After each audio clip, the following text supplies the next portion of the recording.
Lesbian, gay, biseksual, dan transgender atau LGBT merupakan sekelompok orang yang dinilai oleh masyarakat memiliki orientasi seksual menyimpang. Eksistensi mereka masih mendapatkan penilaian negatif dan diskriminatif dari masyarakat, termasuk negara, serta pemerintah terhadap hak-hak dasar yang dimiliki sebagai warga negara.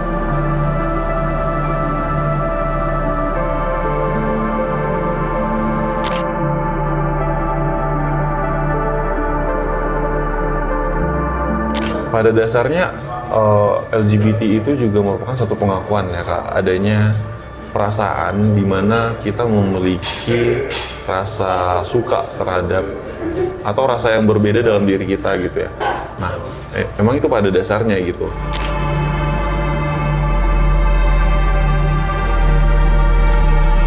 Ada beberapa faktor yang mempengaruhi kenapa mereka bisa menyatakan diri mereka sebagai kelompok minoritas gender dan seksual gitu. Salah satunya seperti perlakuan keluarga, mungkin dari orang tua, paman, kakek, atau bahkan saudara sendiri gitu.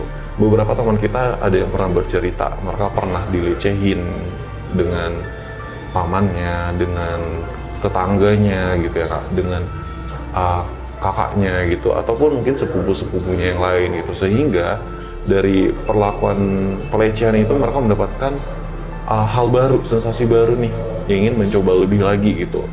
Ada juga yang dari faktor lingkungan gitu Kak, faktor kekerasan rumah tangga gitu ya. Banyak yang teman-teman kita ini merasa bahwa kenapa sih sejak kecil aku nggak pernah merasakan sosok seorang ayah, sehingga mereka mencari jati diri mereka, mencari kenyamanan mereka pada laki-laki lain gitu. Kalau untuk teman-teman gay, terus pada teman-teman transpuan itu pada dasarnya dipengaruhi oleh beberapa faktor juga ya. Selain faktor keluarga, ada faktor ekonomi juga Kak, di mana mereka dengan secara terpaksa mengubah penampilan mereka untuk mendapatkan duit gitu ya, untuk mendapatkan uang, untuk mendapatkan pekerjaan dan sebagainya gitu. Walaupun memang mereka jadi ketergantungan dengan hal-hal seperti itu gitu. Dan ada juga yang memang pure dari pribadi mereka yang mengubahnya langsung karena merasa bahwa jati diri mereka bukan jati diri yang ditakdirkan dari lahir, tapi mereka adalah seorang yang berbeda gitu. Contohnya laki-laki yang menjadi transpuan gitu, menjadi perempuan. Pemasangan secara masif alat sosialisasi berupa baliho, spanduk, dan stiker oleh Pemko Pekanbaru sejak setahun terakhir membuat komunitas rentan dan minoritas ini tidak nyaman. Bahkan ketakutan saat hendak mengakses layanan kesehatan maupun layanan publik lainnya. Padahal negara mengakui dan menjamin hak-hak setiap warganya dalam mendapatkan layanan dari pemerintah tersebut.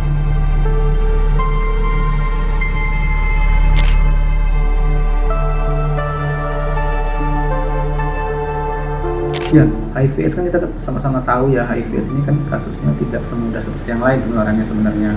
Karena HIV/AIDS ini kan harus melalui ada cairan cairan ya, ada melalui darah, pokoknya ada kontak darah antara orang yang pasien HIV sendiri, kemudian dengan orang lain yang memang ada darahnya itu misalnya ada pelukaan dan masuk ke tubuh orang lain. Kemudian melalui cairan kelamin, baik laki-laki maupun perempuan, kemudian juga dari ASI. Jadi intinya sebenarnya itu aja. Cuman kalau caranya biasanya melalui hubungan seksual, melalui berganti-ganti jarum suntik, narkoba, kemudian juga dari ibu kepada bayinya, dan juga ada resiko-resiko yang lain yang juga kita mungkinkan untuk terjadi. Itu misalnya ada donor darah, ada jarum tato, tindik, kayak gitu. Itu ada risiko tetap adanya penularan di Riau. Tapi memang kasus paling gede di Provinsi Riau itu melalui hubungan seksual. Kalau kasus HIV/AIDS tentu ada ya kaitan dengan LGBT, karena LGBT juga kalau dilihat di Riau itu kalau berdasarkan kasus homoseksual itu nomor 2 setelah heteroseksual, kasus penemuan kasusnya ya.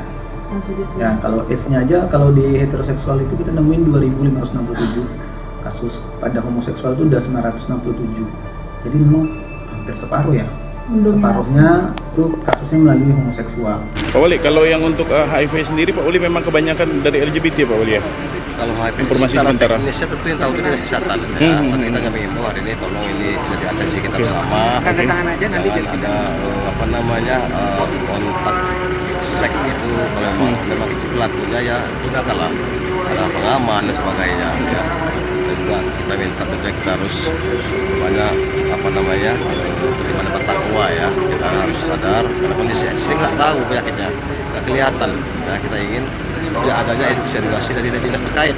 Dengan maksud bahwa teman-teman komunitas, teman-teman LGBT itu sangat berpotensi dengan tinggi, dengan angka tinggi bisa menemukan HIV gitu. Padahal sebenarnya kita tahu bahwa penularan HIV itu sendiri bukan dari ragam seksual dan minoritas gendernya gitu, padahal dari faktor resikonya gitu ya, dengan melakukan hubungan seksual yang tidak aman, menggunakan narkotika suntik bergantian, atau bahkan penularan dari ibu ke anaknya gitu ya.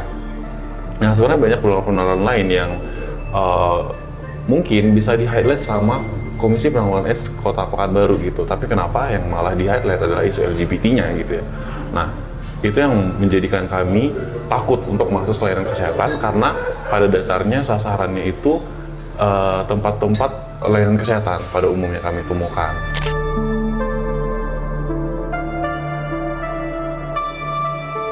Yang intinya sebenarnya adalah sebagai edukatif kepada seluruh masyarakat yang ada di Kota Pekanbaru, khususnya Provinsi Riau umumnya, agar perilaku yang menyimpang ini ya, LGBT ini bisa dihindari, karena kita ketahui bersama perilaku LGBT inilah yang berdampak besar terhadap penularan dari HIV/AIDS maupun penyakit-penyakit menular seksual lainnya seperti hepatitis, kemudian juga sifilis, GO dan lain sebagainya.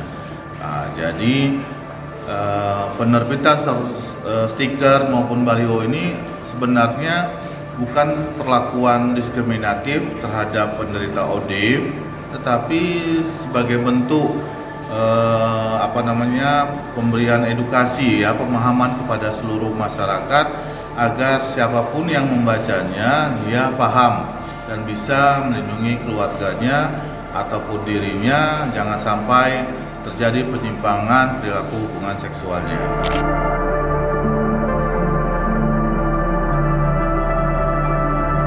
Sebagai kelompok minoritas ragam gender dan seksual, kami merasa sangat terancam dengan adanya baliho yang dibuat oleh Komisi Penanggulangan AIDS tingkat Kota Pekanbaru. Pada dasarnya, adanya baliho ini ditujukan karena adanya tingginya angka kasus penemuan HIV baru untuk teman-teman ODIF, di mana ada kejomplangan data antara temuan homoseksual yang lebih tinggi dibanding dengan heteroseksual. Nah, kami sangat menyayangkan ketika data ini diterbitkan langsung tanpa adanya aba-aba kepada teman-teman komunitas, dan ini menjadi serangan bagi kami, di mana kami merasa kalau data ini sangat tidak valid dan tidak bisa dibuktikan secara nyata oleh dinas kesehatan pun gitu ya. Nah, kenapa dengan begitu? Karena kami sangat paham karakter dinas kesehatan itu sebenarnya sangat bersahabat bagi teman-teman komunitas. Kalau berbicara secara orientasi seksual, pada teman-teman homoseksual itu tidak hanya ada pada laki-laki gay atau laki-laki yang melakukan hubungan seksual dengan laki-laki, tapi faktor risiko lain ada pada perempuan yang melakukan hubungan seksual dengan perempuan gitu, dimana itu angka kasusnya kecil gitu, sehingga kami menyadari bahwa data ini adalah data yang tidak valid ketika disandingkan dengan kata homoseksual dan heteroseksual gitu. Di depan Puskesmas Harapan Raya itu yang besar banget gitu ya.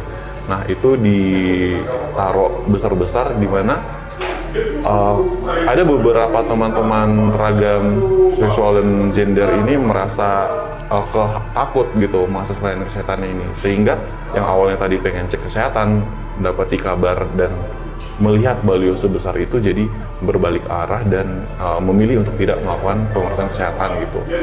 Kalau perlakuan buruk selain stigma dan diskriminasi, aku rasa itu masih tingkat kecil, tingkat sedang ya Kak. Tapi ada perlakuan yang bahkan menurut aku itu sangat tidak manusiawi, seperti ketika teman-teman transpuan kita di Pekanbaru itu dipersekusi.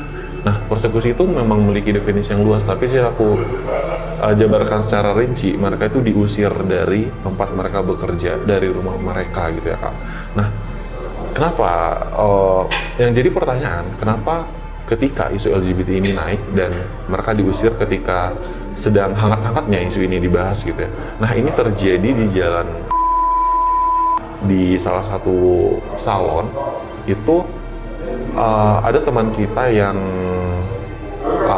diusir, teman transpuan yang buka salon, dan diusir oleh warga dengan indikasi melakukan perlakuan asusila gitu.